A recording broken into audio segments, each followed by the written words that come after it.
and we will hand the floor over to you, Alex. We appreciate you coming, and yeah, we appreciate you. Sure. Thank you. Thanks everyone for the interest. Thanks, Brian, for the invitation again. I guess I'll share my screen now and jump straight into the presentation. One question though, can I share my screen? Do I have the right to? I mean, Yeah, you should, and if it doesn't, I can approve it. okay, just let me take a look at it just a second. Yeah, I think I can. Okay, I think I'm good. All right. Okay. All right, so I'd like to start off with a very short presentation. I'll try to make it as short as possible about profitability. Since we are Seller Board, we are a profit analytics software. And so basically our main focus is helping sellers understand their profitability and take into account as many different factors as possible, just to make sure the results that they see in their profitability results are as close as the real picture. So then this is the main question that we try to answer with Seller Board, is just how much profit are you making with a single product being sold. So to understand that, there are multiple things to take into account and consider. So different types of fees, different variables, fluctuating COGS, competitor activity, and stuff like that. So all of that being said, I would like to talk today to a little bit about some of the factors that might negatively influence your profitability, and we call them profit killers. So some of them can be avoided, and I'm going to try and help you out to understand how you can try and do it yourself. But basically, all of this presentation revolves around the idea that you can either do it yourself or do it with the help of a software like Seller Board, not necessarily Seller Board, but also there's other software out there. But just the first thing, in order to do it, you need to understand how it works. So yeah, as I said, to be sure about your numbers, you need to start taking into account some very specific factors. And the first profit killer that I would like to talk about are the underperforming products. So there are several reports in every business that help you out to understand how it works. So the first one being the P&L, or the profit and loss report, which shows you how much money are you making per unit sold. This is the one we are going to be talking about today. Then you have the cash flow, the one that helps you understand how much money goes inside and outside of your business.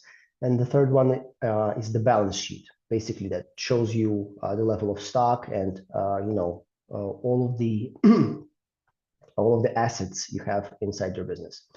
So we're going to focus on the first one. And in order to basically tackle the underperforming products and see how they affect your profitability, you need to first compile a SKU profitability report, or a table. So you would need two things for that. You would need to collect your data and then use two methods to basically compile this table. The first thing you want to do is understand the structure of the table that you're going to use. So you need the products, you need your sales numbers, obviously in total value, because we're going to calculate the profitability. Then you're going to need your refunds, your cost of goods, your Amazon fees, and your advertising costs. So you can put all of that together on an ASIN level or SKU level, and have your margin calculated at the end. And then you can basically analyze your situation with every product and understand where is space for improvement. So to do that, you need, first of all, to collect your data. And in step two, over here, you can see how you can do that. So for your sales, You can pull up a certain report from Seller Central. Your cost of goods is something that you have in your own spreadsheets probably. Then this is how you get the report for your refunds, for your Amazon fees, and for your total advertising costs. So basically, this is these are the breadcrumbs that you should follow to get those reports. And then you need to use two main approaches how to compile that one profitability SKU profitability table. The pivot table, basically something that you want to build just to combine different data from different data points, and use the VLOOKUP function to attribute that data to specific SKUs or ASINs. So you have everything in one spreadsheet. Yeah, so after you do that and you have the profitability table set up, the next thing you want to do is start analyzing it ASIN by ASIN or SKU by SKU, and looking at how much does each factor take away from your profitability. So the refunds in percentage, the cost of goods in percentage, the Amazon fees in percentage, and the takas in percentage. So when comparing the products, you will start to see with time that there are specific ASINs and SKUs that you can try and go ahead and improve your situation with. So for instance, if you have a return rate above 10%, and that's specifically for, I don't know, some products that maybe you need to start looking at those products and seeing what's happening with those refunds with that situation in particular. Because there may be two things. Either the customer's expectations are not met with the product, and that might be because of the quality of the product, obviously, or maybe your listings are misleading. So you are overpromising with the product, and maybe the descriptions can be improved, or the pictures in the listings can be improved and stuff like that. But one thing is obvious, there's space for improvement. So you want to find those products and you want to understand, what are the reasons behind the situation. So second thing, the cost of goods. Sometimes you can negotiate, sometimes you can try and see the structure of the cost of goods. Maybe it's the manufacturing costs, or maybe the distribution costs. If you can negotiate and try and lower the cost of goods, not always that is a possibility, but sometimes it is. The Amazon fees, there are certain Amazon fees that you can try and avoid, right? So you might be overpaying in long-term storage fees, you might be overpaying in low inventory fees, you might be overpaying in return processing fees. So things that sometimes can be avoided. And then obviously there's the advertising optimization. You can try and lower your advertising costs, because at the end, basically what you're trying to achieve is a healthy profit margin. And over here, this is the G profit, so the gross profit. And just take into account that to have your net profit calculated, you also need to account for overhead or indirect expenses. So stuff like office rent, warehouse rent, software subscription, hired talent or services like accounting or virtual assistants, or basically any kind of services you pay for. All of that needs to be subtracted from your gross profit to have your net profit at the end of the day, because this is what we are trying to achieve, to see what's that net result, the actual money that you get in the pocket. So yeah, as I said, you can try and do three things with the underperforming products. Either you want to retain the products, but sorry, not the retain part is more for the products that are actually performing well. So you can, if you see a healthy performance, that you need to try and protect those sales, make sure that you have obviously enough stock, and do everything possible to maintain that stock. With the products that are underperforming, you can either refine or remove them. And there's always an opportunity cost, right? So what would be easier for you? Does it make sense to try and refine the situation. So to do the things that I mentioned, to try and reduce the refund rate, try and reduce the cost of goods. So basically negotiate it, try to avoid the Amazon fees, or like in this situation with the fourth product in this table, there's no sense in doing that because with this example, we have a negative margin, like a -1%. It doesn't make any sense to try and change that. So probably we should go ahead and try to remove the products. So get rid of them either by selling the stock through or removing or liquidating the stock altogether. And then it would boil down to what would be cheaper for us, what would make more sense, because everything comes with a cost, obviously. So I would then be interested in how much stock do I still have left of that product, and how fast am I selling that product through? So, and if I'm losing money with each sale, how much more money will I lose if I decide to sell the stock through? Maybe it would make more sense for me to get rid of the stock, so basically remove it. And then this is a comparison I would have to make. All right, so this is the main idea of working with the underperforming products.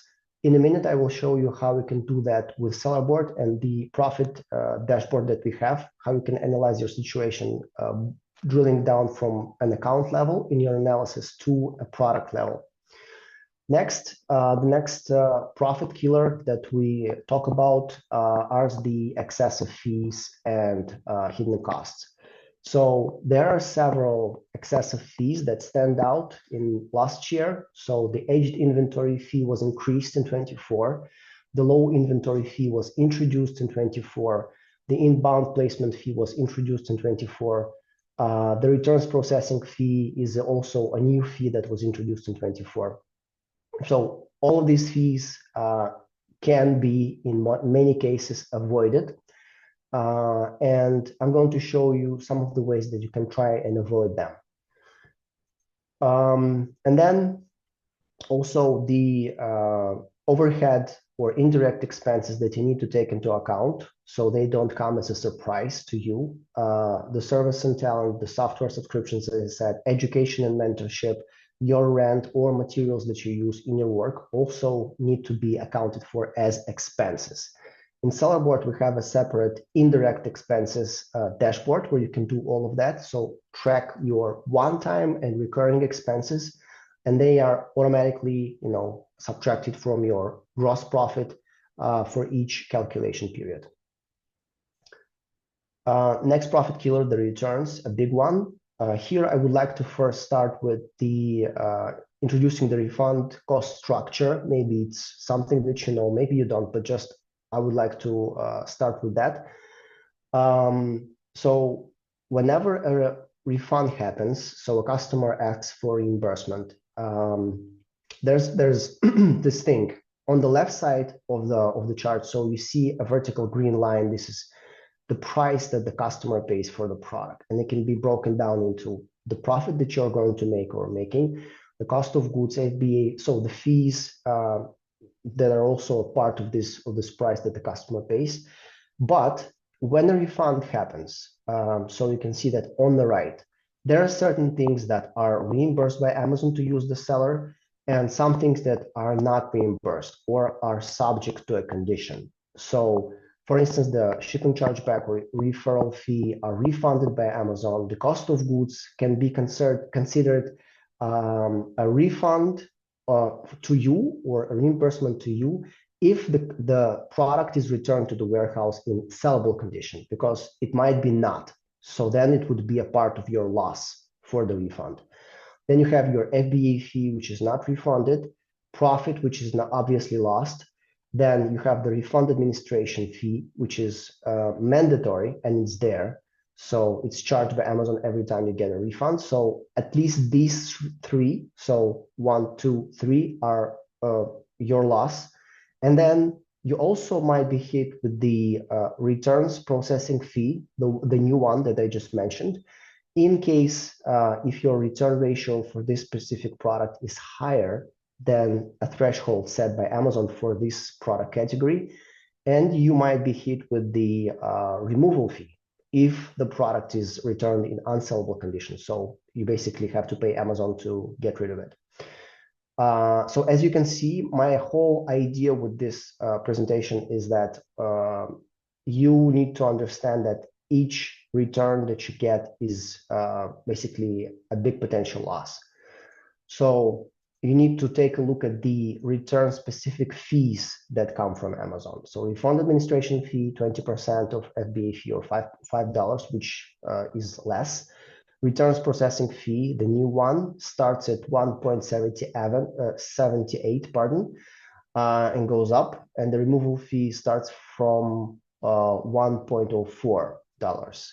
So I'd like to talk a little bit more about the new fee, the returns processing fee. A good thing here is that when Amazon introduced this fee, they also rolled out a dashboard that can help you understand your situation with products that are close or over the threshold that they set. Because what they did, they said, okay, these are the product categories, and they rolled out a rate card.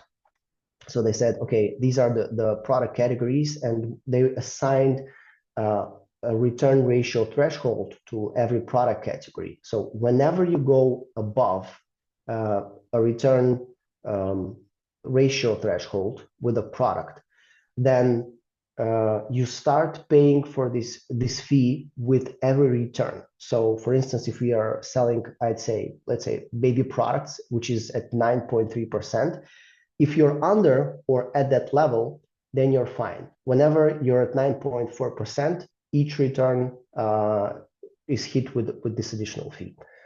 There's also a rate card to understand how much you will be overpaying in fees. You can find it over here following this link. There's also another thing that you need to do is basically analyze the situation with the products that have the highest return rates. And for that, you can use the dashboard that I just mentioned previously, which can be found here at sellercentral.amazon.com/FBA/returns. If you follow that link, you will see your return situation on an account level, which is shown here. This is a snapshot from there. And then also on the product level. And this dotted line over here next to every product is basically your threshold for the product category. And this chart represents how every product performed over time in comparison to the threshold set for that specific product category. So you can very easily understand if you are reaching the threshold and when you will be hit with this fee. Yes, so I suggest taking a look at that dashboard. These are all screenshots from there. Next, the returns, you need to, how to tackle them. So there are obviously no magic pills from what we know. The formula here is just to try and make the customer's expectations met. So the products, the listings, the information over there need to be checked again. And one important thing is trying to proactively resolve issues. So if the customers are reaching out to you, if they are not understanding the product, the features, the qualities of the product, then there needs to be communication with the customer, because you can get a lot of returns if you don't. All right, the next one is a big one, also the FBA errors. So Amazon does lose and damage your products. And as you know, this year on March 10th, I think, they will be changing the formula how they will reimburse the sellers for the products that they lost or damaged. So you can do it yourself. So you can pull up a ledger report. This is how you do. We follow the steps. So you can pull up a report from Amazon. You can then see exactly the cases when your inventory was lost and damaged. And I suggest doing that until March the 10th, because as you probably know, then they will start accounting for that inventory based on the cost of goods, not on the sales price. And with Seller Report, what you can do, if you don't want to follow all these steps, so basically it's a little bit, of a headache, you can just click a button, pull up a report that will show you all of your cases for the selected period. What was your situation with lost and damaged inventory from Amazon? So there are several more cases where you can get reimbursed by Amazon if you have products that customers got reimbursed for, but they didn't send to the warehouse. So the next one is the changes in FBA fees. Sometimes Amazon wrongly measures your products and places them in another product category, and you can be overpaying in fees. So with Sellerboard, you can pull a report that will show you the changes in FBA fees, so you can analyze those and see where the changes are really significant and study that situation and see whether your product was wrongly measured. And also, if you have discrepancies in your inbound shipments, so you can also analyze that because you have the option to analyze your FBA shipments, see how many products were submitted, how many products were received, what is the status of every FBA shipment, and try to analyze that situation. So I'm going to show you that dashboard also in a minute. Yes, the final profit killer, the silent events inside your business. As you know, there's a lot of stuff happening always on the regular. So not being aware of what's happening and when might take you to a place where you will start, losing profit because you will lose sales, or maybe something will be changed on the listing. You will not be aware of it and continue selling the product as you did. But then the customers will already expect something else because the listing has changed and the information there changed. You need to be aware of that because you might end up with negative feedback or a lot of returns. So Sellerboard has an alerts system that lets you set priorities for different types of alerts and then work with all of them as they were a to-do list. So basically tackling them one by one. And also you can get notified via email for different scenarios, which you choose from the whole list that we have. So basically, this is the last one, the events.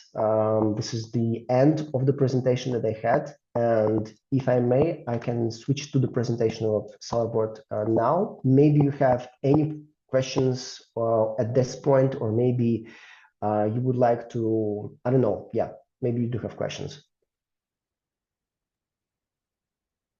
I don't have questions that need to be answered right now. We could wait until the end unless anybody else has anything that they want to jump in on. I think you're good. I'd say just Sure. go through the presentation, then we can do some questions. I have a few myself, so. Sure, Brian. All right. Okay, so this is Sellerboard. I don't know if a lot of you guys have been using it or not. I'm going to give you like a very brief introduction to its main features. And if you will have questions, or maybe you will want me to, tackle some specific parts of it, then you can go ahead and do it at the end of the presentation, and I will gladly do it.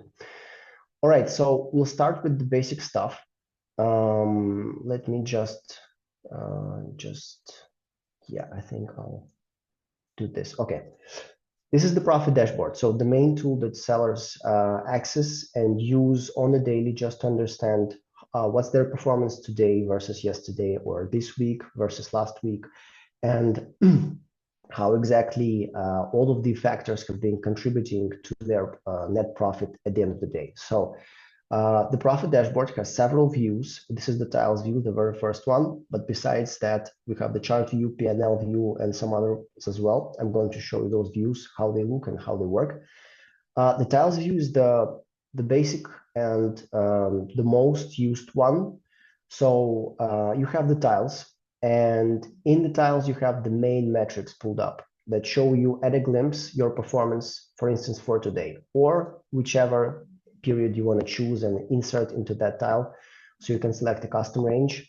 And the metrics that you have in this tile are the sales, orders, advertising costs, gross profit, net profit, as you can see.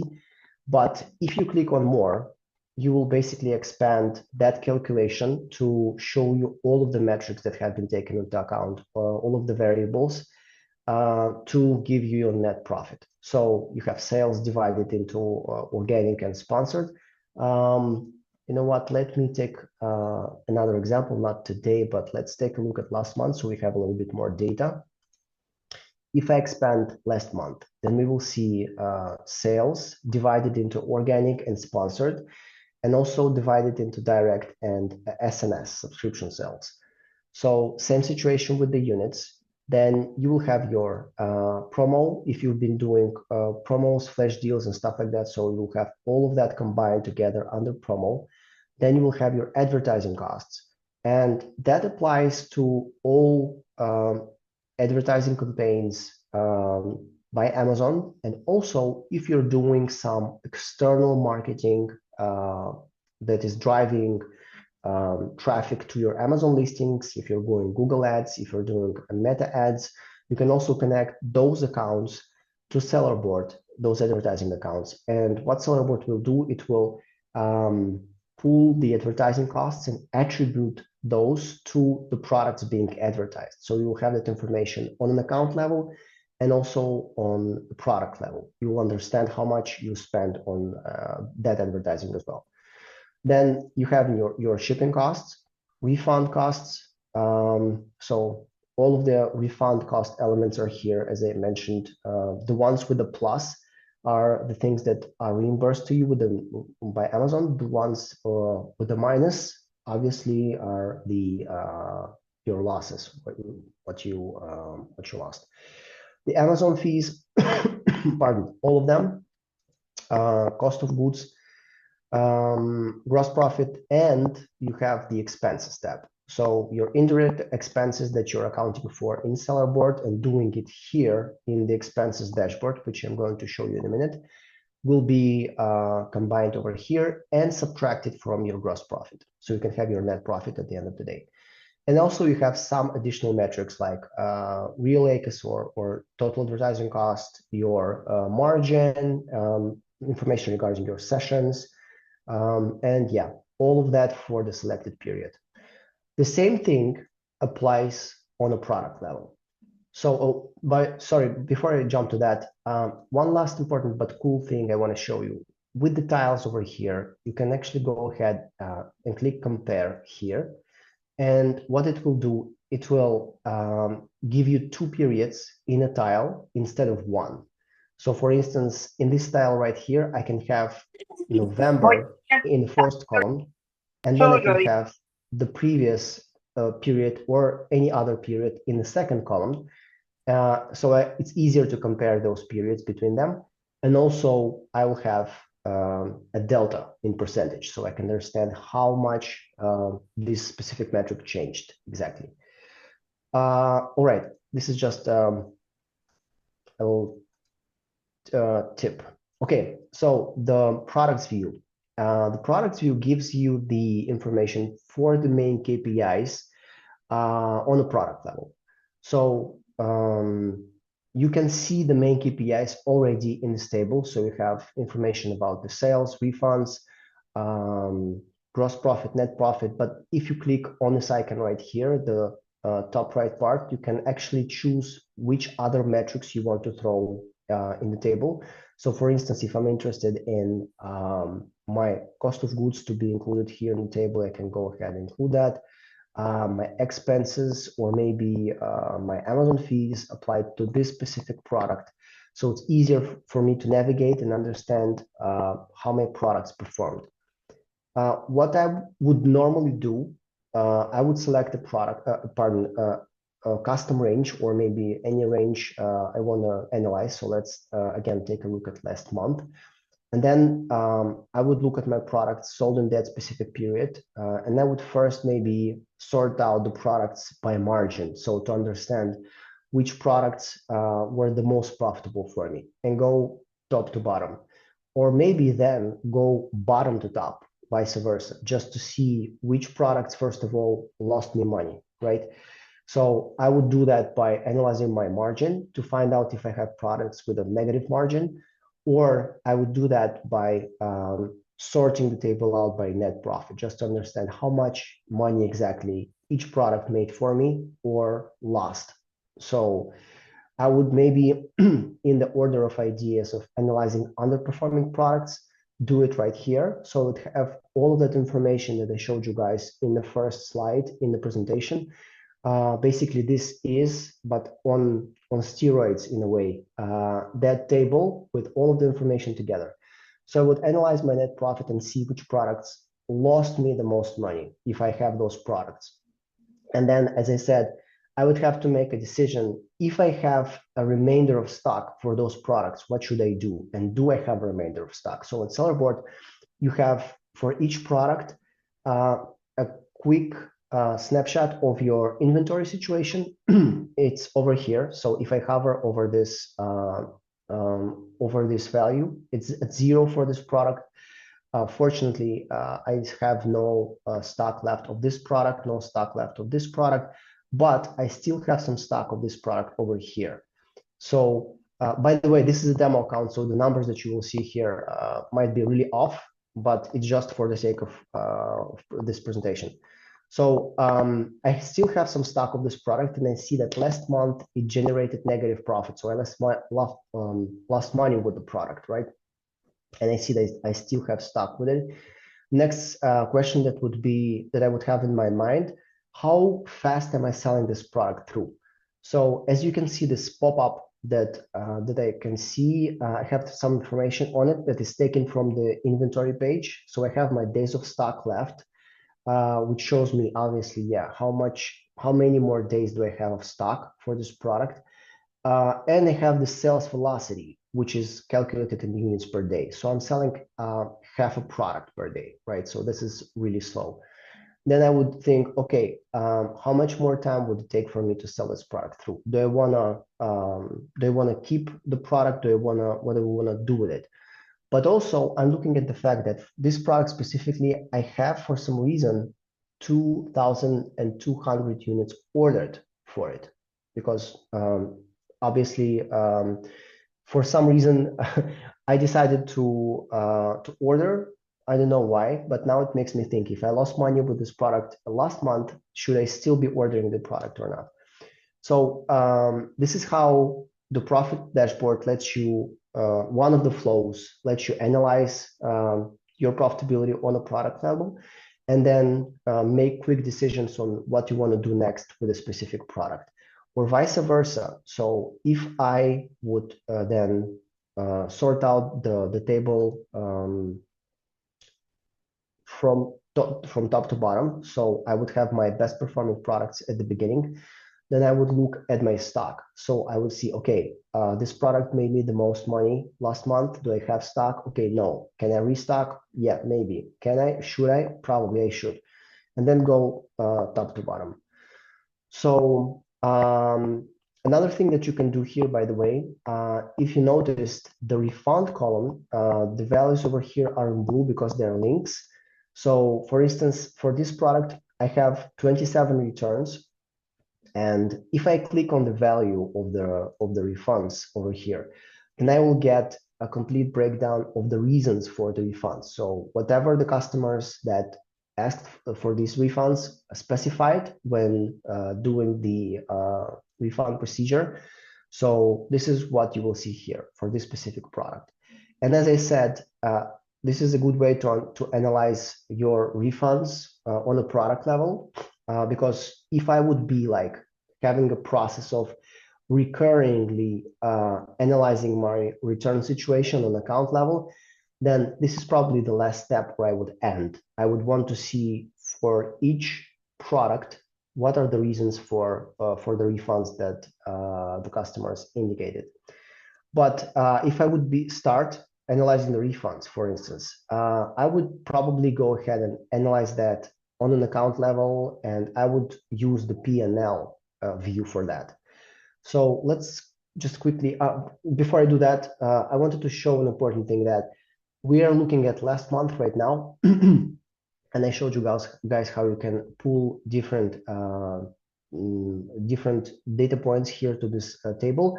But also, it's important to understand that you can see a complete breakdown of your profitability on the product level for each of the products that you sold in a specific period. So you just click on more here and you have the same structure as I showed you previously on an account level.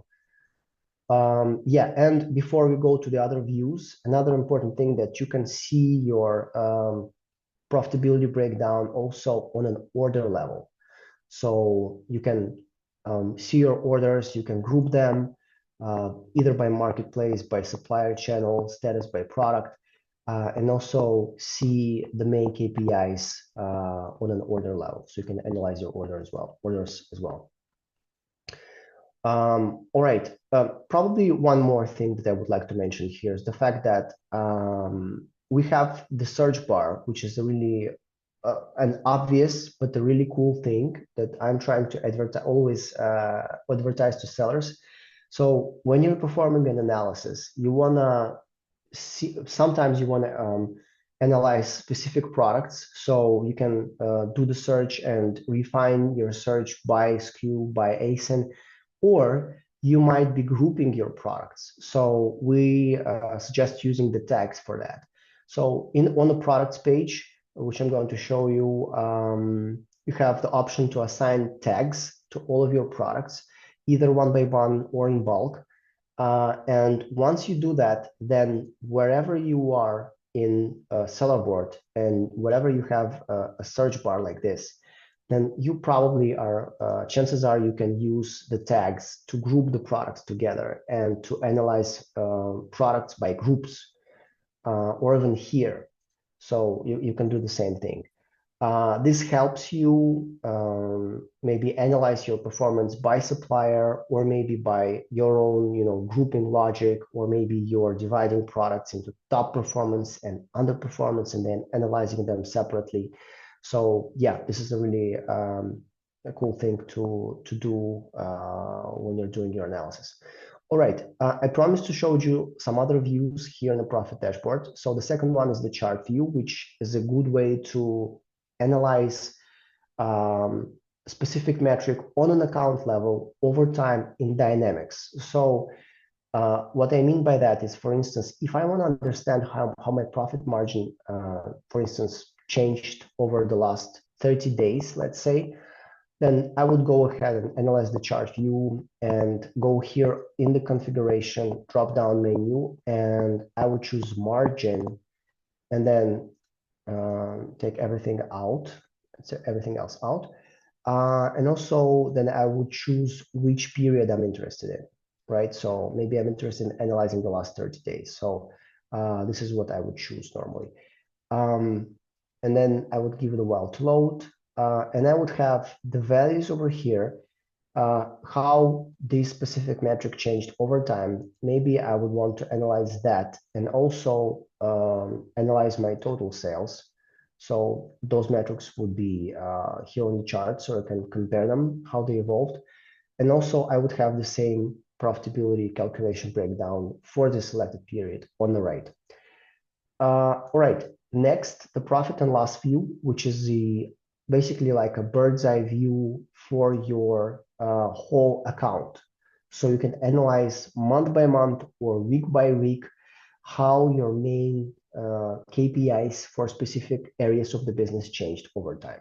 So if you want to, let's take a look, for instance, how the situation in this demo account changed. So I would be obviously interested in net profit, and I would analyze how it evolved in the last year, right here. So as I can see, starting from December, okay, so it went up, and then for some reason I had some trouble over here in February and March, and then it got worse, and then in October the numbers went up, right? So first thing I would want to understand what happened over here, right? So from January to February, something really happened. So my net profit dropped significantly. Let's start from top to bottom. So obviously, the first thing I will notice is that my sales went down. And then taking a look at the other factors as well. So my shipping costs also dropped. Let's take a look. I can expand this and see how exactly they changed. So looking here, I was doing, okay, I started doing less FBM. So these costs dropped for me. Then with the refunds, let's take a look here. How okay, these referral fees, the returned items, no significant change with the refunds. It does look pretty okay comparing the numbers in sales, so that's okay. One important thing here that I see, okay, so the difference also in cost of goods. This is interesting. So for some reason, the cost of goods is really comparable. It's even more over here. So that means that I actually sold pretty much the same amount of units if I'm judging by cost of goods. So that means that the products that I sold had higher cost of goods, but my actual sales were lower, right? So this is the thing that I would start analyzing from the very beginning. And what I would do next, whenever I see this period of time, then where I have a situation like this, and the next thing I would do, I would go to tiles and I would select the period over here. So I would choose a custom range, and then I would go for, let's choose January, February. I need to analyze February. So this is the period I'm looking at. And I would have it over here. And then I would then use the second tile to analyze January, right? So then I would go over here, choose a custom range, and select January. So we have those 2 months in comparison. Okay, and then I would then go to February, select this period right here, and pretty much do the same logic as I did in the previous example when analyzing profitability. So I would start looking at the products first, the ones that registered the most losses. So immediately I see the first product over here, which generated a loss of $1,400. And why is that? So then I would start digging into the profitability structure over here. So I have my sales, then I have my advertising costs, I have my refund costs, my Amazon fees. Okay, so the Amazon fees over here, nothing that would stand out because this is the fulfillment, the referral fee, these fees I cannot avoid. The cost of goods. Okay, so over here, I see that my cost of goods is alarmingly high for the products. So the cost of goods is at 6,600 with my total sales at 100 and pardon at 102. So that means that my margin for the product is already pretty low. And then with the Amazon fees, and then with the additional advertising costs. So in this situation, I understand that my pricing for the product is really off because at this cost of goods level, it doesn't make any sense to sell the product. So either the price had to be higher from the very beginning, or I needed to somehow try and go ahead and negotiate the cost of goods for this specific product. So this is my margin over here. Basically, I lost a ton of money with the product. Now, what's next? What should I do next with the product? Currently, what's my FBA stock? So this is a snapshot from the inventory. As you can see, I still have 1,600 units of this product. So this is a problem.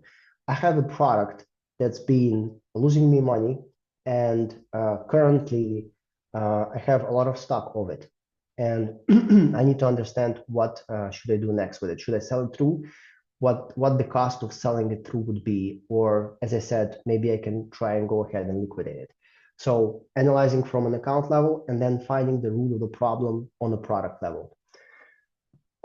This is just, again, the demo account and a very simple example, but I'm pretty sure whenever you would use Sellerboard with your own numbers, the scenarios will come quicker to you and you will understand how you can deep dive into analyzing each case individually. Coming back to the P&L view, an important thing I wanted to mention here. So with these numbers that you have, you can also go ahead and export the numbers in every view. So the data will be available in CSV or XLS files if you're sharing the data, if you're performing your own analysis additionally. Aside from that, from the P&L view, there's the map view where you can see your distribution of sales and of stock. This is in this demo account, this is an European account. So you have the European marketplaces over here, but for the US, you would normally see the states. So you will have a map that will show you how your sales are distributed in different states. And if you switch to stock, also you will see how your stock is distributed in different states. And then the final view in the profit dashboard is the trends view. So with the trends view, you can analyze the evolution of a specific metric on a product level. So if I would be looking, for instance, at how my, let's say, refund rate changed, evolved over time on the product level, then I would first select this metric right here and then see my situation day by day, how it evolved. Or maybe I would want to analyze that, let's say, week by week. I would choose a different period and pace and then select it, select filter. So then I would see how my refunds percentage changed. So immediately I can see over here that there's a spike. Right to left, I see that for this product, in the past couple of weeks, my return rate spiked from 1% to 8%, right? So probably I should be taking a look at this. And for this product as well, this product as well. So these charts are a good way to see whether there's a trend about to happen or already happening that you need to be aware of for a specific metric. A really simple way to spot those. Okay, pretty much on the top level, the profit dashboard, this is it. I also wanted to show you guys how you can work with inputting the data about your products. So this is the products page.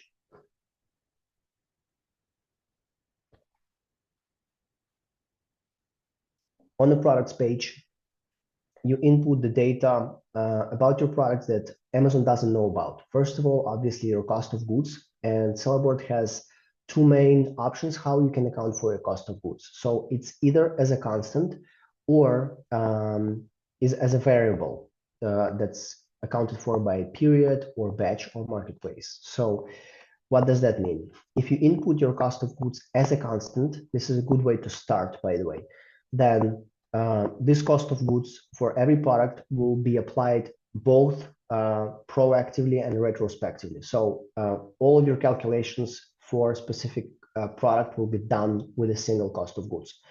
But when you receive a new batch of products that has a different cost of goods, then it's strongly advised to change the calculation method from constant to by period, batch, and marketplace, because then you will be able to create a new COGS batch.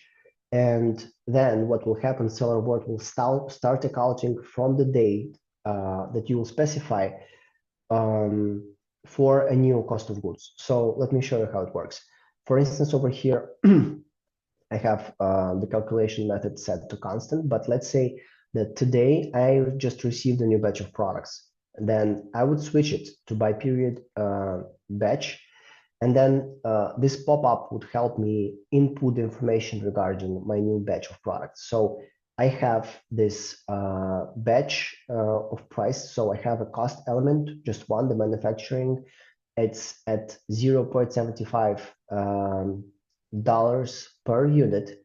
So I would go ahead and add a new period starting as of, let's say, today, right? So starting as of today and up until the next change, I would have a different cost of goods per unit. Let's say it's now a little bit more expensive, 0.85. This is my new cost of goods for this batch of products. And I can also do, what I can do is I can account for the remainder of stock from the previous batch.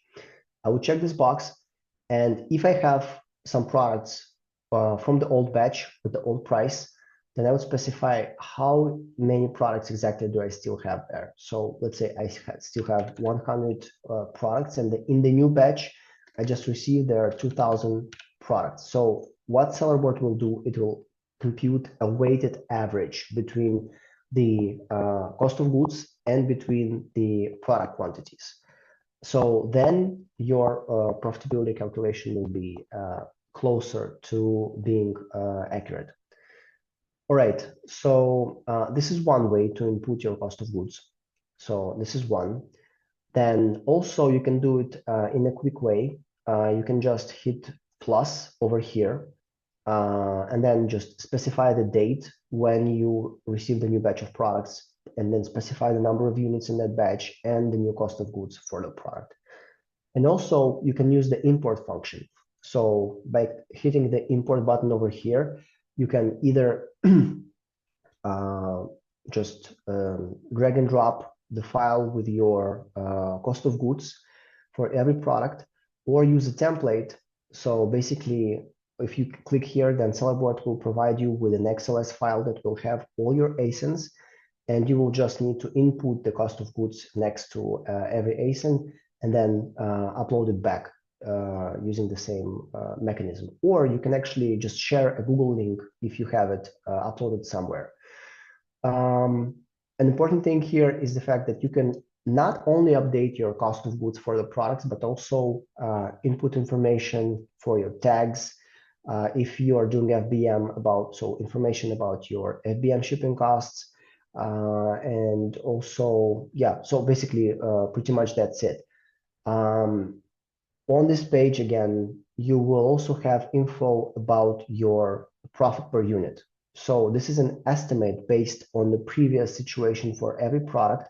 Sellerboard takes a look at the fees that were applied and expenses that were applied to each of the products that you have in your inventory, and spits out a profit per unit calculation. So you can take a look at each product and see how much product exactly you're estimated to generate with every sale of every product.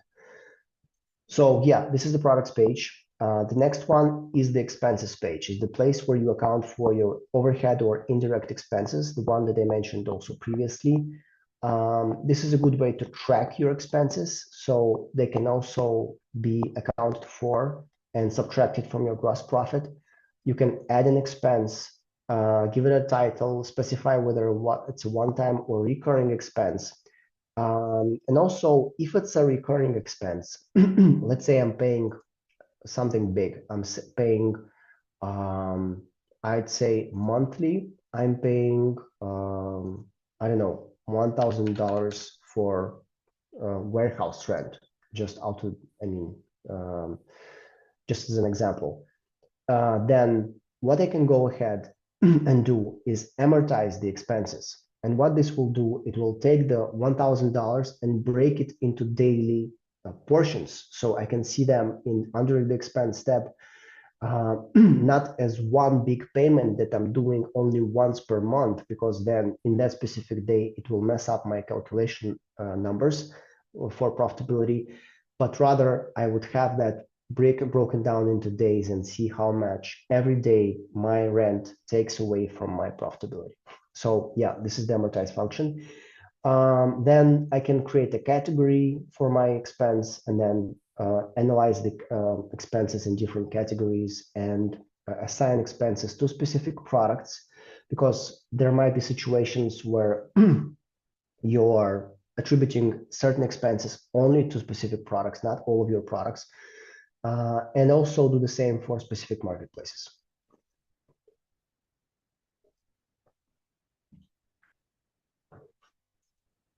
All right, moving on. The lifetime value dashboard is a tool to show you your accumulated sales per buyer on an ASIN level.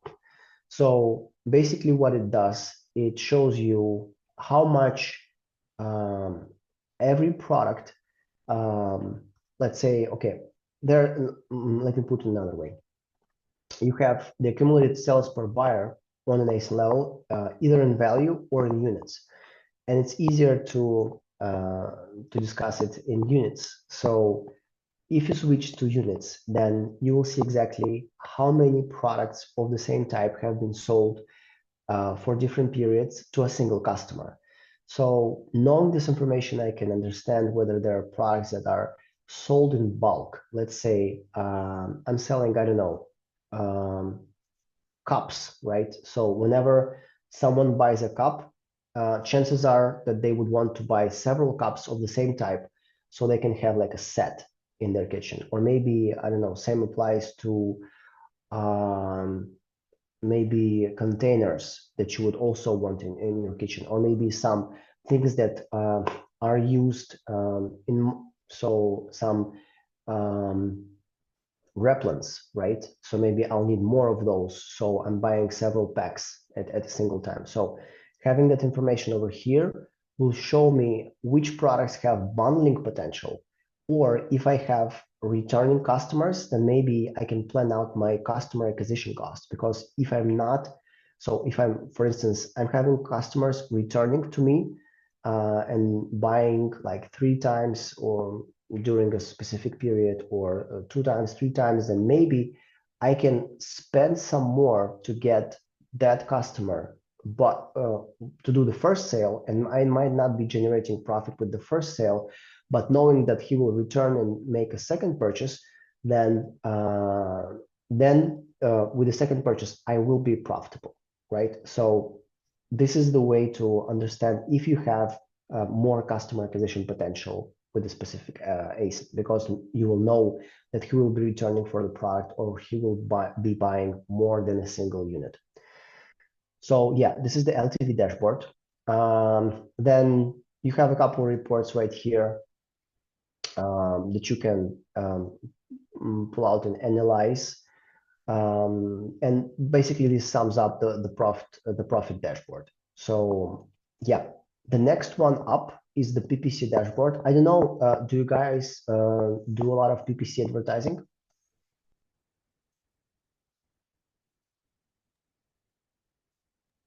I personally have not really played around with that yet. I've done a little Okay. bit.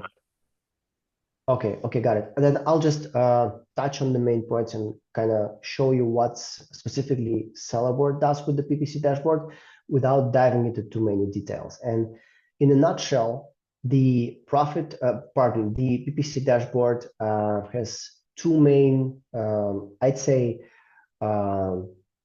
two main ways to help you out with your PPC. The first one is being to show you the performance and linking that PPC performance to your profitability, meaning that you will have information about all your PPC campaigns right here. And you will have all of the metrics that are not only PPC related, but also profit related metrics on a campaign level, on an ad set level, and also on a keyword level, meaning that you can actually see how much profit every keyword generated for you, right? How is this possible? Because most of the cases when you are analyzing PPC performance, you're analyzing PPC specific metrics. So like your cost per click, your ACAS and stuff like that. But knowing your cost of goods, knowing your Amazon fees, knowing your indirect expenses on a product level, and knowing the specific campaigns are advertising these products, and so basically generating PPC sales for these products, all of that info can be combined together to show you how much every keyword generated in sales, right? So this is something specific to Sellerboard. And this is the first thing, as I said, you can analyze your PPC performance on an account level, on a keyword level. And the second thing that Sellerboard can help you out with is automation. So bid automation and keyword automation. How it works. Sellerboard, with bid automation, for instance, Sellerboard analyzes the performance of your keywords, and with the bid automation, it suggests bid changes that will help you reach your targets. And you have two options for your PPC bid targets. So one is being your target ACOS, and the second one is a target margin. So what I can do is I can take a look, for instance, at the first campaign. It's a sponsored product campaign. And I can see that currently my ACOS for this campaign is at 34%, which is a pretty nice ACOS, by the way. And I can also see that my break-even ACOS for this campaign is at 55%, which means that from 34 up to 55%, I still have headroom for generating profit, because currently I'm making sales and I'm generating profit with the campaign, and I will be doing so even if my ACOS goes higher. So 40, 45, 50%, I'll still be profitable with the campaign up until 55%, because there, at that point, I will be at break even. And when my ACOS will start climbing above 55%, I'll start losing money. So I'll have more sales, but my profit will be negative. So my margin will be negative. And it all depends. So depends on your goals. If you're trying to launch a product, you do not care about profitability too much at the very beginning. You need to start generating sales, right? You need to get the product in front of the customers. That is a point in time when you might be ready to have your target ACOS above your break-even ACOS, right? So that would mean that you will generate more sales with the campaign, but you will be losing money in profitability, right? But you will have more sales. And then once you have some traction, when you start generating organic sales as well, once you have once you have that initial traction, and you need to support the organic sales, so basically can lower your target ACOS and make it at a break-even point. That's when you'll still be generating sales with the PPC campaign, and now you will not be losing money with the PPC campaign. You will just be supporting your organic sales, because most of the times, whenever you have PPC sales going up, or just having a nice steady flow of PPC sales, then your organic sales are also affected in a good way. So you're basically supporting the organic sales. And if you have a product that's already well established in the market, and you have a nice steady flow of sales going in, then you might want to lower your target ACOS below the break-even ACOS point, so your campaign will actually start generating profit. Your sales will go down, but also your profitability will go up. So this is the way you play around with your target ACOS. This is one option to do it. So coming back again to how it works, you set your target ACOS or your target margin for a campaign, and Sellerboard will suggest big changes that will get you there. And you can do it in two ways. You can do it either in in a manual mode, how we call it. Then Sellerboard will only suggest the change, and you will decide whether you want to apply it or not. For instance, over here in this campaign, I have 3 bid recommendations, right? So this is my current bid, and I have a bid recommendation that will get me to my target. And I can choose to select here and accept the recommendations, or I can just discard them.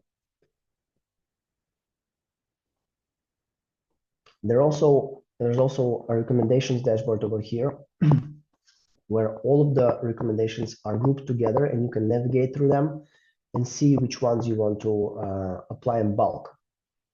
The second type of automation that we do is the keyword automation. two types. First one, Sellerboard analyzes the underperforming keywords, and by underperforming keywords, I mean the keywords that didn't generate any sales after a certain amount of clicks. And you set up how many clicks exactly. And then Sellerboard will move those keywords to negative. And the second type of automation is analyzing your auto campaigns, which are doing keyword harvesting and seeing which keywords are performing well there and transferring those keywords to other campaigns that are doing the actual advertising with higher daily budgets and the bidding that also basically is aligned to your advertising strategy. So transferring the keywords to the campaigns that are doing the actual advertising. Yeah, in a nutshell, this is the PPC dashboard. You can also do some modifications to your PPC campaigns. For instance, I can select several campaigns of the same type, like sponsor product campaigns. Click on edit here. Change their status, so basically pause them or start them again. Change their budget or change their bid by a certain percentage. Yeah, and this is the way we work with PPC. So next up is the inventory module. So here we have an inventory planner. This is a tool that helps you plan out your inventory. We have a purchase orders mechanism that helps you plan out your purchase orders and update information about order products and your prep center products, and also update your cost of goods.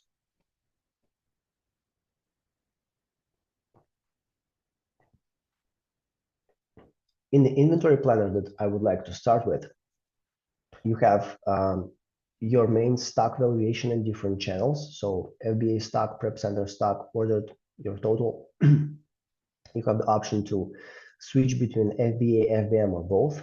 Select a specific marketplace you want to analyze. See out of stock items or not. So some basic options that you can use to filter out the results. And then see the situation for inventory on an ASIN level, right? So you would have first your FBA stock. This is the data that we pull from Amazon. Then the number of reserved products, so the ones that are actually either transferred between distribution centers or on the way to the customer. Then the value for each product, and a metric that we call sales velocity. This is the one that I mentioned in the very beginning. So how fast you're selling a specific product through in units per day. And this is a metric that you can adjust. This metric is basically the foundation of the forecast that Sellerboard uses to help you out with the days of stock left and the days until next order, because these two columns are the most important ones. So the first one shows you how many more days of stock do you have for specific products, and it's based on your current stock levels and your sales velocity.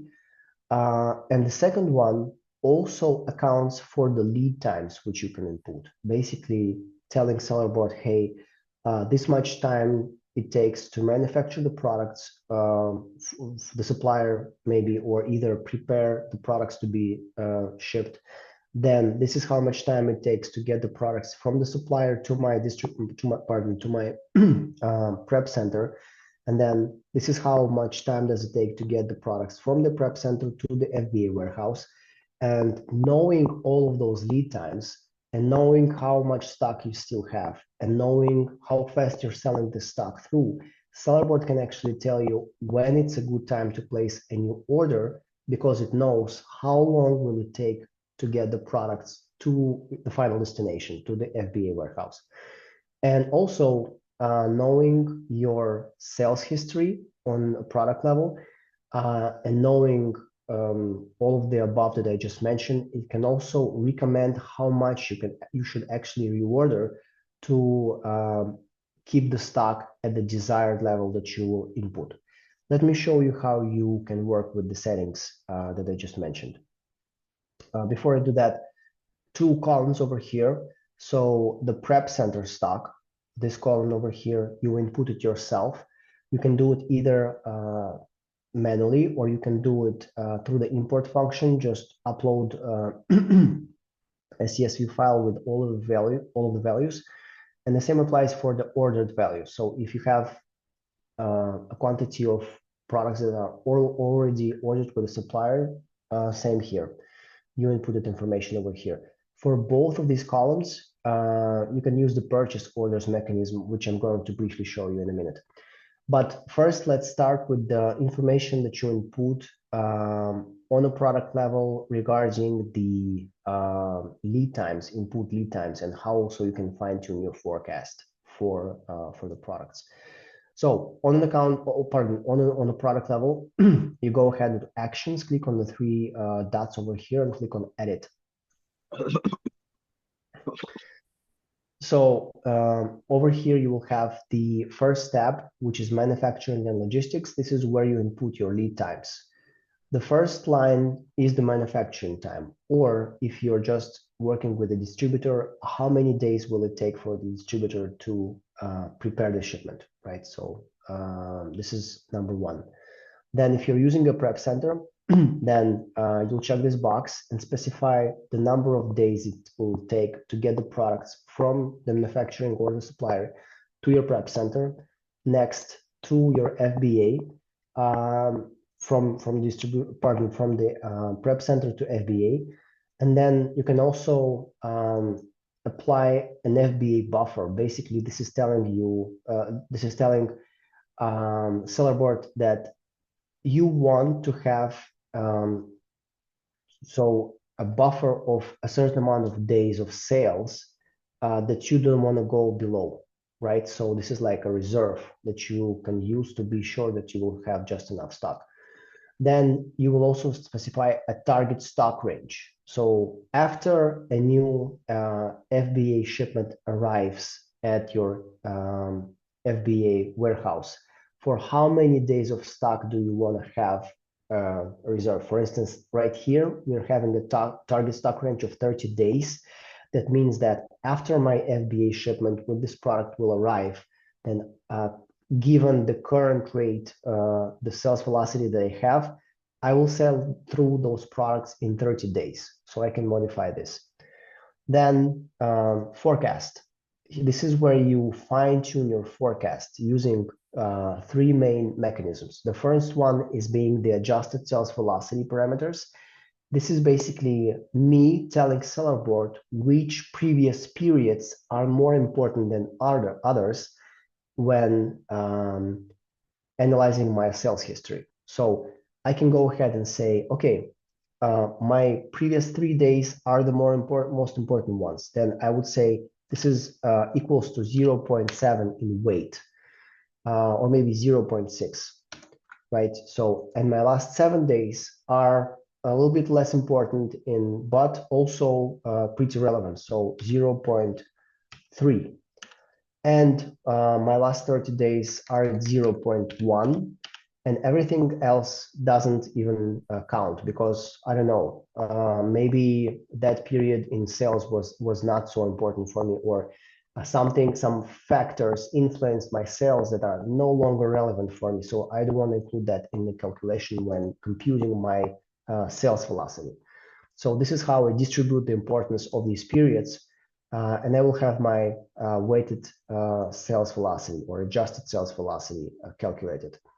What I want to do next is analyze whether my product is seasonal or not. Because if I know that there are certain periods in time during the year when I have spikes or dives in demand for my product, I can also go ahead and change these values over here just to tell seller board, okay, I'm expecting a dive in sales, or I'm expecting a spike in sales. And then seller board will account for seasonality for you. And the last thing you can do is account for a projected monthly growth. So if as a business you are growing monthly like 3%, 5%, you can also take that into account for the forecast. So because that also will influence the total amount of inventory you will need. Next, shipping to FBA. So recently, Sellerboard introduced the feature of creating FBA shipments. So you can do that in your Sellerboard account, create the FBA shipments.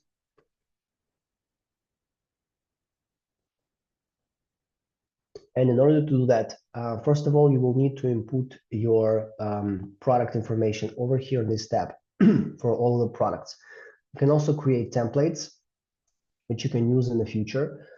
But basically, you will specify here the units per box, the sizes of the boxes, so everything that is needed to create an FBA shipment. This is where you will input that information on the product level. All right, so after you provide Sellerboard with all of that information, then you will have these two columns calculated for you. Another thing that you can do actually is set up an alert that will notify you whenever you will be close to running out of stock for specific products. I'm going to show you how that works when we get to the alerts function. This is basically the gist of it. And then let's switch to the purchase orders mechanism. So the PO mechanism is basically you creating POs and then changing their status as things evolve. Let's say I create a new PO, right? I will input some basic information, select my supplier from a list. By the way, there's a suppliers tab which I can use to like have let's say a notebook of all my suppliers with their currencies, with their contact information and stuff like that. So I would select my supplier, input some other information regarding the PO, and then select the products that I want there. Okay, let's say this product and this product. Then say how many units am I ordering for each product, right? Then based on the information that I provided for these products in the previous pop-up window, the units per box, then I will have my box dimensions, I will have my number of boxes ordered calculated automatically. I will have my total manufacturing cost calculated for me based on the cost of goods of these products that I already have input previously. I can go ahead and change that. So I can specify a manufacturing cost for the products, and also separately, I can add a transportation cost. But actually, the transportation costs are any additional costs that you have besides manufacturing. So if you have, pardon, a product that you are paying for, and then you have, I don't know, any kind of logistics attached to it, then that would be transportation costs. So I would click here, add a new cost, specify the, I don't know, let's say inbound logistics, the amount, my currency, and I will then tell Sellerboard how I want to attribute these costs between the products that I have in the PO, by weight, by manufacturing cost, by product, or maybe even by unit. Maybe there are some costs that only should be applied to specific products from the PO. So this is the logic of the cost attribution. What I want to do next is, before we go to that, as you can see, I have different statuses of the PO up here. So I have draft, ordered, shipped, and closed. This is all of the statuses that can be applied to a PO. After I finish completing the information in PO, what you want to do is click Save first, and then export the PO. So whenever I will export the PO, a PDF or XLS file will be created that I will be able to send out to my supplier just to place the PO. And after I will do that, I will change the status of the PO from draft to ordered and click Save again. What that will do is, by the way, Sellerboard will ask me about it. So it will ask me, do I want to make changes in the planner page? That means that I just placed a purchase order for a number of products. So that would mean that on the planner page, in the ordered column, the numbers will be updated for these products. So basically, I just told seller board, hey, I just ordered this amount of these products. So in the planner page, it will be accounted for. I'm hitting save. And then whenever the products will be shipped, so the PO will be shipped, I will go here, find this PO and change the status to shipped and click save once again. If some variables like units ordered or costs, manufacturing or logistics or any other transportation cost changed, I can still make these changes at this stage and click OK. And then when the shipment will arrive, so the PO will be basically closed, I will change the status again from ship to closed and click save. And what seller board will ask me now, first of all, do I want to make changes to the ordered column? Because these products are no longer ordered, right? They already arrived somewhere. And then where did they arrive? If I want to make changes, the second question here, if I want to make changes to my prep center column, that means if these products, their final destination is my prep center, then I want to make changes to the prep center column. So the values from the orders column will be transferred to the prep center column. By the way, if you have several prep centers, you can choose which prep center exactly do you want to send these products to. So because you will have several columns in the inventory planner. So I will choose the prep center. For now, I have just one. And then another thing that seller board will ask me about is, do I want to create a new price batch for the product? So I can check this box and say, okay, with this new batch of products, please update the information for my cost of goods. Because what I just did in the very beginning, I specified the cost of goods for every product. So their manufacturing costs and any additional cost elements that I might have, like transportation or any other stuff, which would add up to a total cost of goods per unit per every product. So that information will be updated automatically as well. So yeah, I can say, okay, let's update all of that info. It will now save. And for these two products, if I will find them now in the inventory planner, so these two in the ordered and column, let's give it a while to load. In the ordered column, I would no longer have any values because these products are no longer ordered. They already arrived at the prep center if I decided to send them to a prep center. So these values that I just had in the POs would be over here in the prep center stock. If not, if I'm not using a prep center, then I will just have to wait up until they would pop up over here and the FBA, once the FBA shipment with these products will be processed by the FBA warehouse. All right, so then the FBA shipments, next page. As I said previously, you can create FBA shipments with seller board.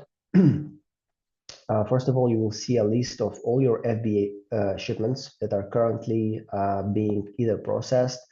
You can see their status over here. So this one is closed, this one is closed, this one's still receiving, this one is in transit. And yeah, so basically all of their status.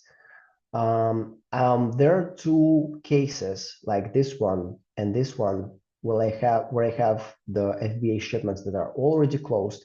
But as you can see, the percentage of received units is off. So it's not 100%. It's 89% here and only 8% over here. That means that Amazon already finished processing my FBA shipment, but I don't have all the products. What I want to do next is click here, or maybe even click on these three dots next to the FBA shipment and click on view and see which products exactly have discrepancies and in what percentage. So immediately I can see that the first product was only shipped in half. I mean, half of the declared units are there. So I can reach out to Seller Central and see what's up.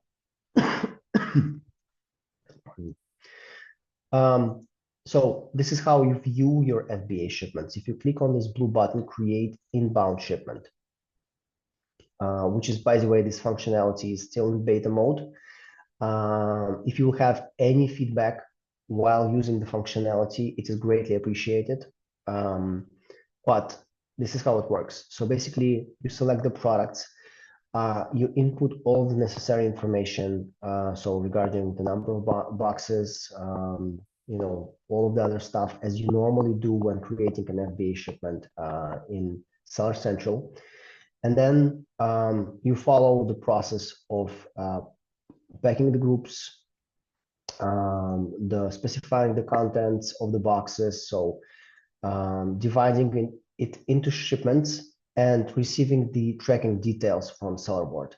So pretty much the process follows the same logic as you would normally have in Seller Central. One important thing that you will have here is the ability to create FBA shipments based on your purchase orders. So if you initially create the PO with the seller board, and then those products arrived, and now you want to create an FBA shipment based on that, you can do that in the PO, on the PO page over here.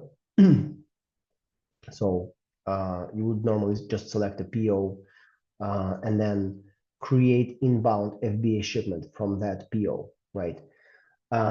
We have sellers, for instance, in Germany. I don't know why, maybe because that's the way they work, but they really stick to the logic of creating POs and then transforming them into FBA shipments. Even if they create FBA shipments first, send the products out, they would still come back and create POs for those products just to have everything accounted for and in place.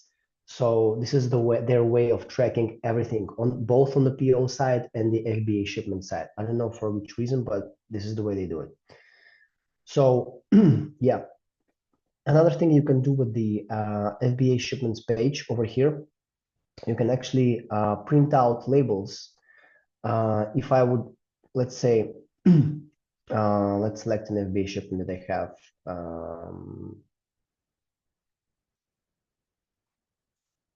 Maybe I would create a new one. So an FBA shipment, I can go ahead and print item labels depending on the size that I have. I can also create, and do I have it here? Sorry, do you have it here? Okay, I don't, but I can do it either on the product level. So print out the shipping labels on the product level, or for the whole FBA shipment.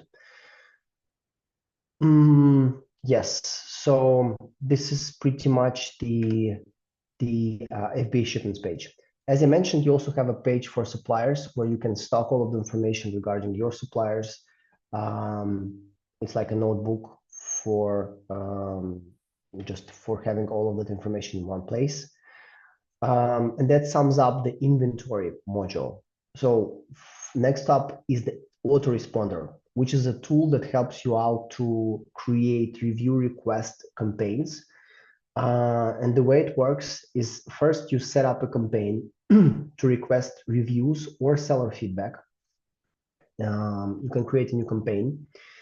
You can either choose whether you want to go with a standard template by Amazon, or you can create a custom template on your own. So you give it a name.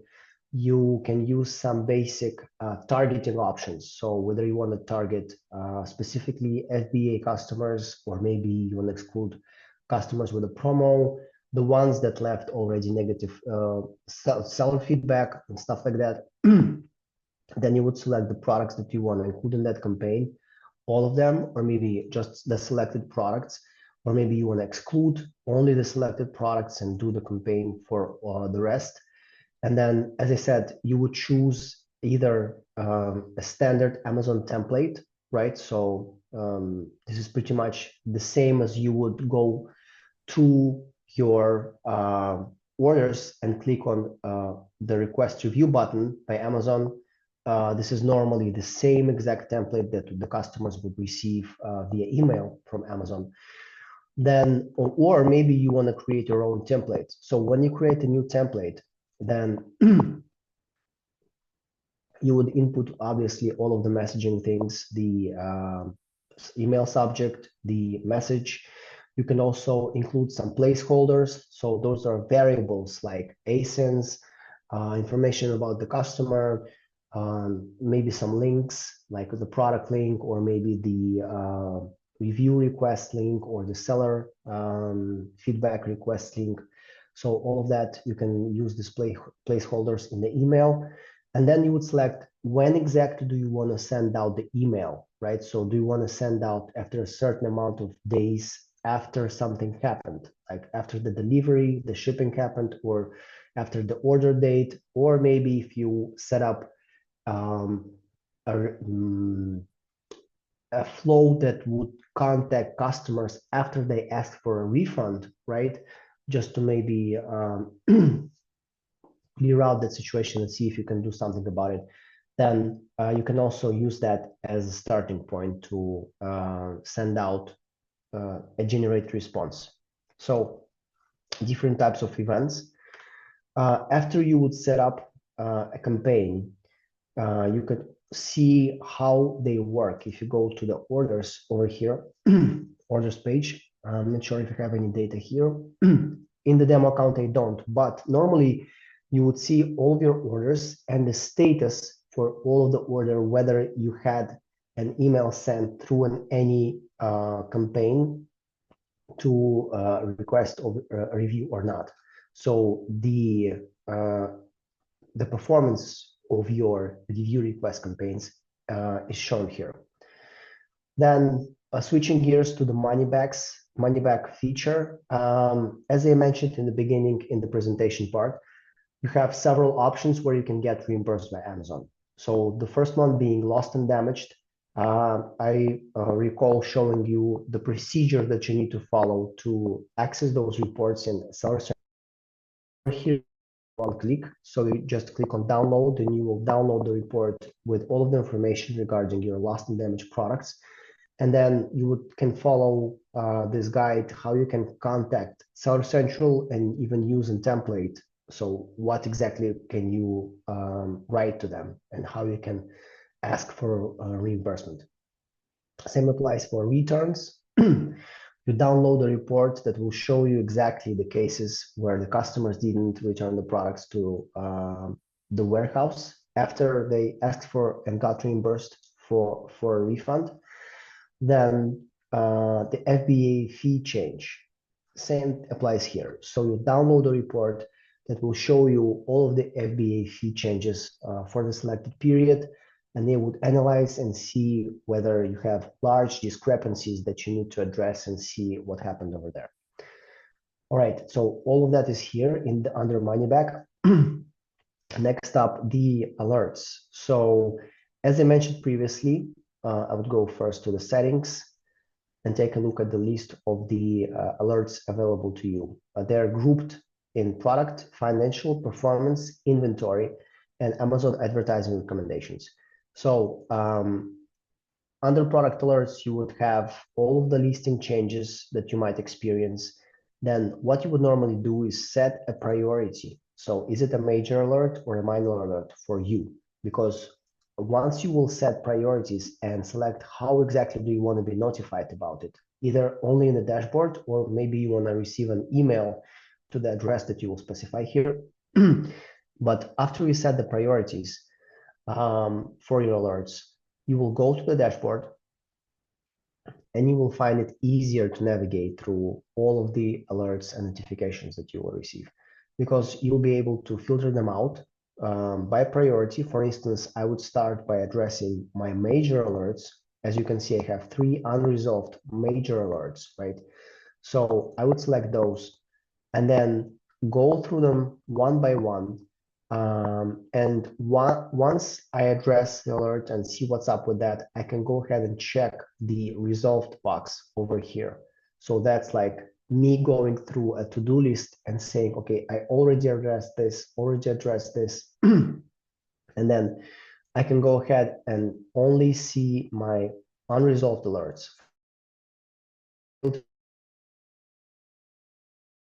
Address yet. So it's easier to navigate. I can also see the alerts for a specific marketplace, alerts of a specific type. The status I already showed you. And then also I can group them by product or by type or by priority. So it makes it easier for me to navigate through all of the abundance of the alerts. Yeah, okay, pretty much this is the alerts dashboard. The last thing, but not least, I want to show you is the users page. So if you're working in a team, you can actually go ahead and invite another user to your Sellerboard account. Depending on your plan, there are a certain amount of users you can invite to work together with. And then once you want to do that, you can add a new user, input the email of someone you want to invite, and you can restrict the access to specific Sellerboard features for that user, or maybe to a specific product or a list of products, right? So they would see only information about specific products, or maybe to a specific account. If you have several marketplaces connected or several Amazon accounts connected to your Sellerboard account, you can also restrict access to a specific account for that user. Yeah, pretty much this is it. One last thing they want to probably point out is the fact that recently, I don't know if I have it in the demo account. Yeah, unfortunately, over here in the demo account, I don't. But normally, when you would register now, or maybe you do have already a Sellerboard account, we also rolled out a Walmart dashboard. So you can go ahead, connect your Walmart account over here. By the way, this is the place where you connect all of the other external channels like advertising, as I said, Google, TikTok, Pinterest, Snapchat, and maybe if you're using ShipStation, you can also connect that to account for your FBA shipping costs.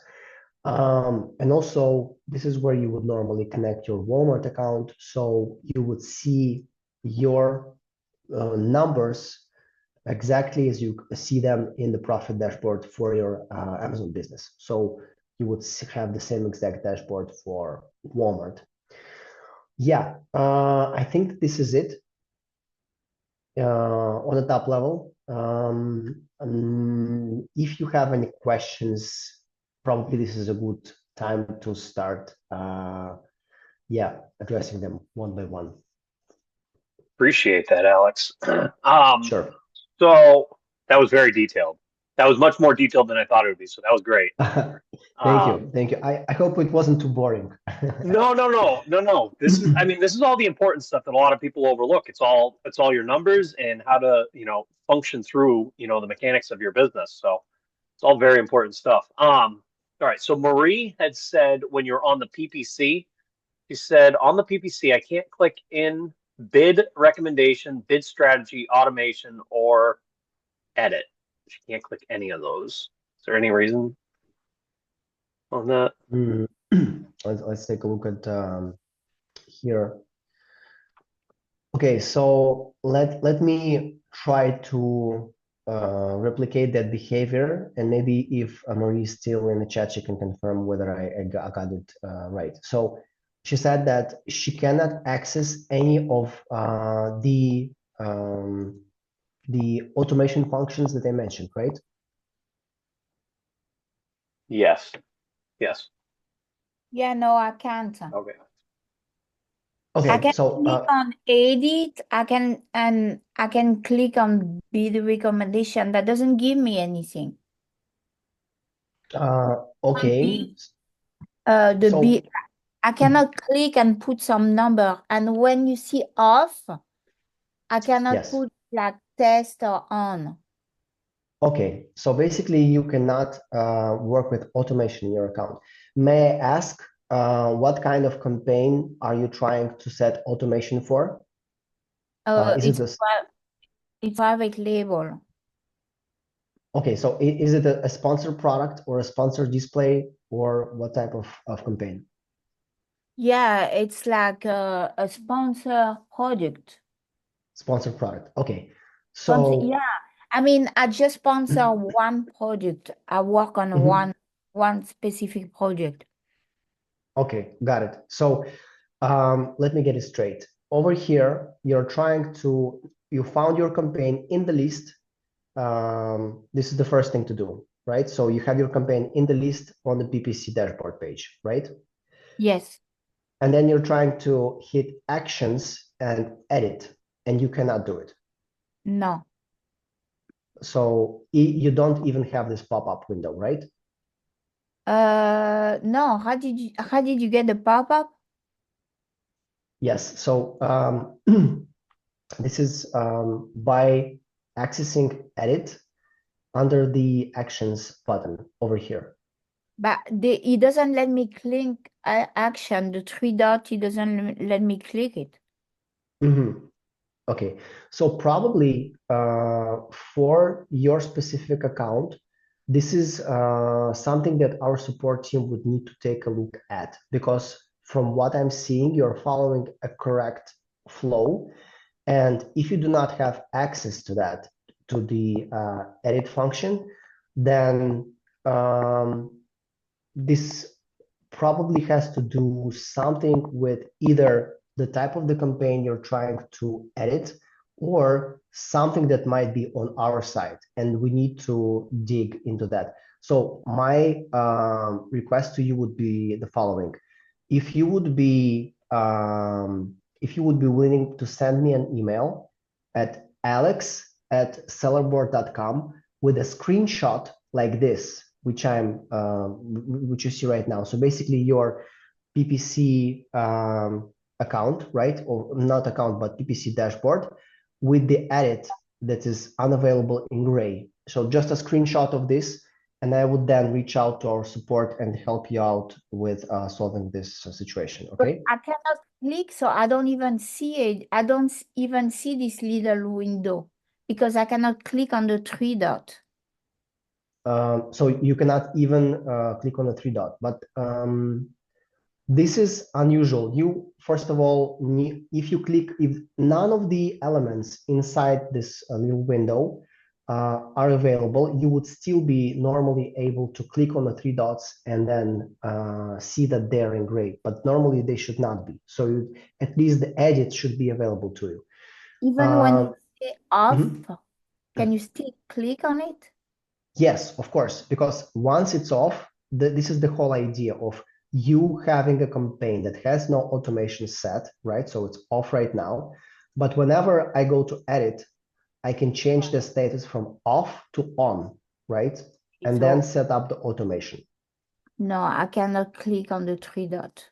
Got it. Then probably it would take our support team to take a look at the situation. If you can, please reach out to me at the email alex@sellerboard.com, and I'll try to help you out, all right? Okay, thank you so much. Sure, no worries about that. Let's see what's out there and solve it.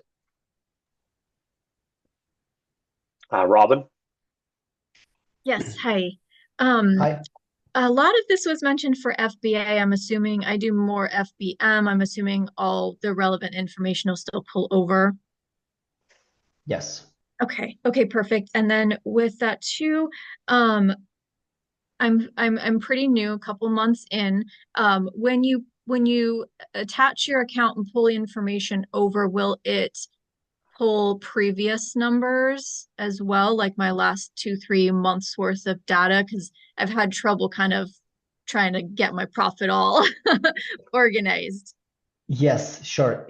Normally, I think that currently your last 6 months of data will be pulled once you connect your account. It will take a while to load, depending on the volume of the sales that you had. But I assume if you had like 2 or 3 months of sales, then it will be no problem at all. Yeah. Okay, perfect. Excellent. Thank you so much. Great information. I really appreciate this. Sure. Thank you. Pleasure. Yes. And then Robin, you would just have to just enter in all your cogs after it uploads, basically. Yes. Yeah. Perfect. I have a question. You had Yes. It was like on one of the very first ones on the regular dashboard at the very top. You could go to that. Yes. I believe it was on this page.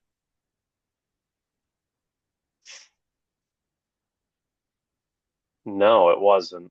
That's probably why I'm not seeing it. You had on one of these pages, it wasn't refunds, it was returns. It was a return column. Return. So like you see at the Um, bottom, at the bottom where it says units sold, refunds, sales. Yep, right there. yes. There Yeah. was a column right around there that said for returns, and I was trying to figure out how to turn that on, but I didn't see it in that list there. But you had it in one of these. It might have just been a different window. I can rewatch the recording. Um, Not okay, sure where but it was.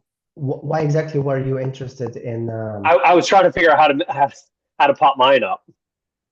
Okay, okay, I got liked the it. feature, So but I didn't see how to do it. sure, sure. So normally when you have a list of products, right, in any of the dashboards, you would normally go to this icon right here and see how you can add another column and another metric to the spreadsheet. So probably it's the same, but just in another window. Yeah, it was probably just in a different window. Thought it was that one though.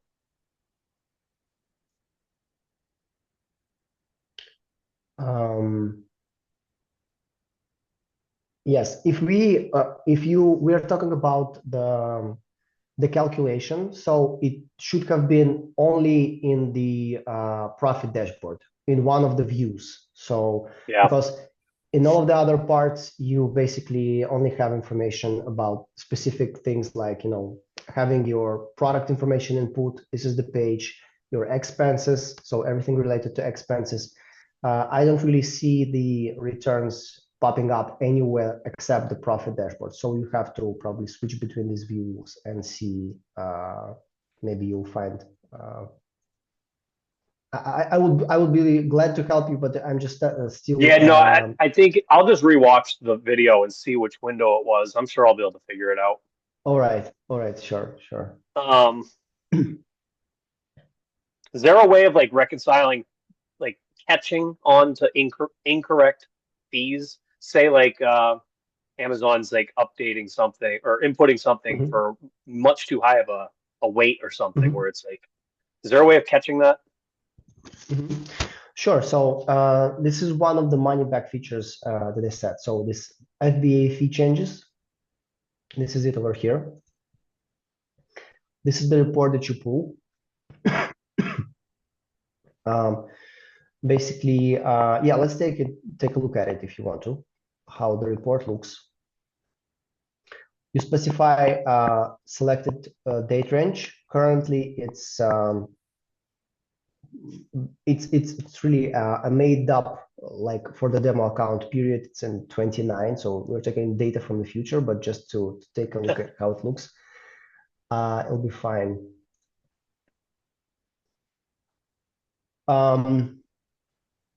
Yeah, let's take a look at the structure of it. Yes, so let me close all of this. This is how it will look like. So you will see the marketplace, and then you will see the ASIN.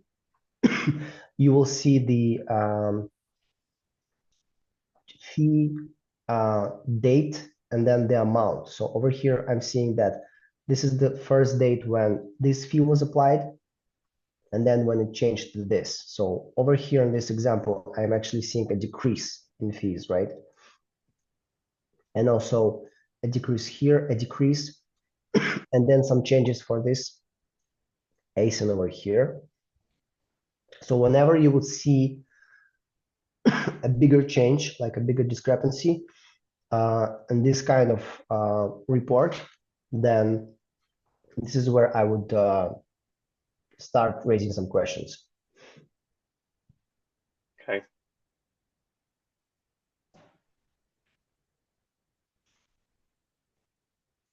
There's so many things I learned tonight. I've been using Sellerboard for the past year, and I feel like I've been very basic. One of the things that I used regularly was the autoresponder campaign, Yeah. just for email reminders on sales. I really like that because as a new seller, I started off, with no reviews and whatnot, and you definitely could tell that because as soon as I learned about it and put it on, I started getting like consistent reviews every now and then. I don't know if Nice. they cap out after a certain amount, correct? Yes, depending on the volume that you have Yeah. in the plan. Oh, okay. So you can buy more credits for that? No, actually, they're limited by the plan. So I think it's let's take a look at it together right now, actually, since we're discussing the topic. Let me pull up the billing. So for the very first, yeah, the standard plan. Oh, So for the standard plan, you can send out 150 review requests. This is what's included. This is if you pay monthly. And then yeah. the next step is already up to 6,000. So yeah. Again, I've just been working with the basic stuff. I didn't even realize there was different plans in here. 6,000 would have been nice because I'd always get the maxed out quantities there each month from Uh-huh. sales. Yeah, But it's but nice how you can like also, change it around and stuff and like choose when you want it to be sent, what you don't want to be sent. I think there was an option there for like if they return it or something, you can like shut yes, it off. yes, Yeah, it's all pretty cool yes, stuff. just not to bother the people that really weren't too happy with the product. Yeah, I had it shut off for a couple of items that were kind of like high returns. That way they didn't get triggered in the wrong event from somebody, you know. Yeah.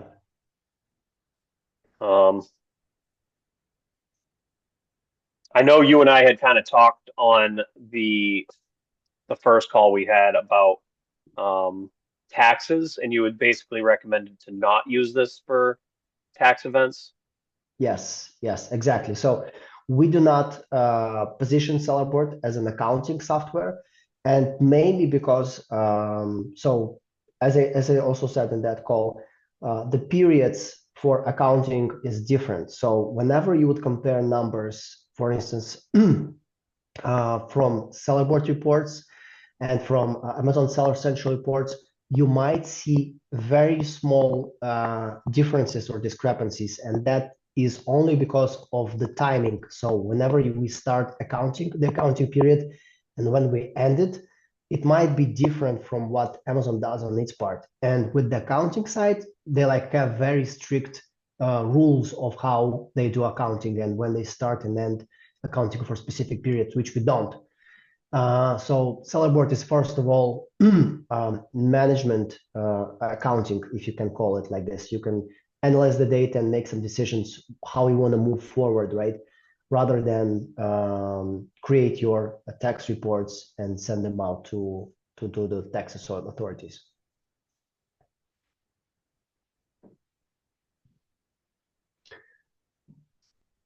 Um, I guess the last question that I can think of. So I'm actually currently deactivated on Amazon, um, but I am using Walmart at the moment. And what's Okay. happening is every time I go to Sellerboard, it's kind of like it reverts me to logging back in.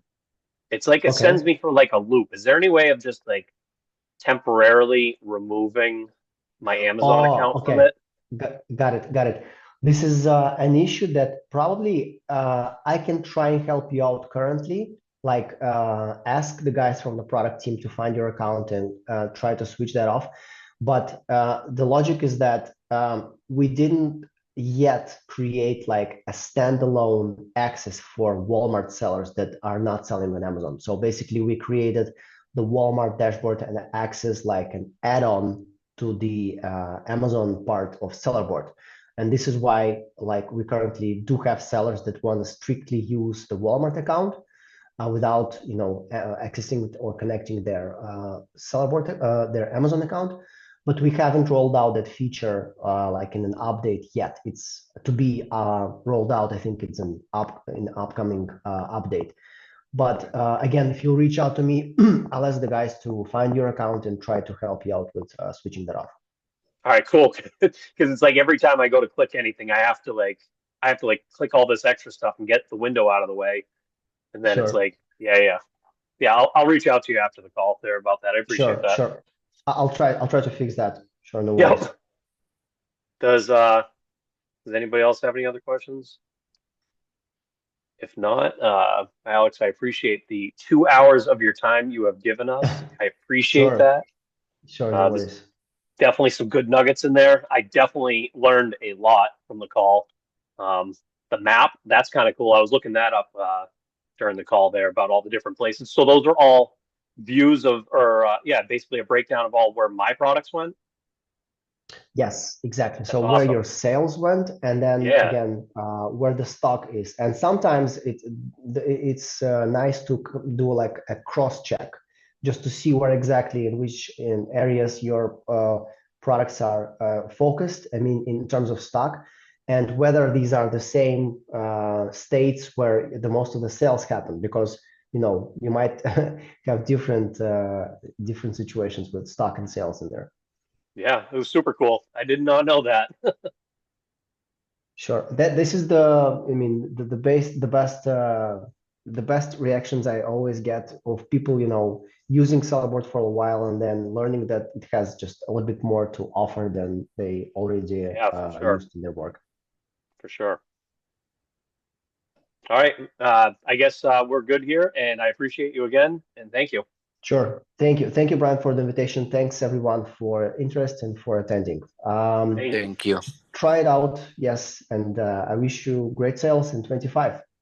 Awesome. Thank you. Thank you very much. Thank you. Thank you, guys. Have a great day. Bye-bye.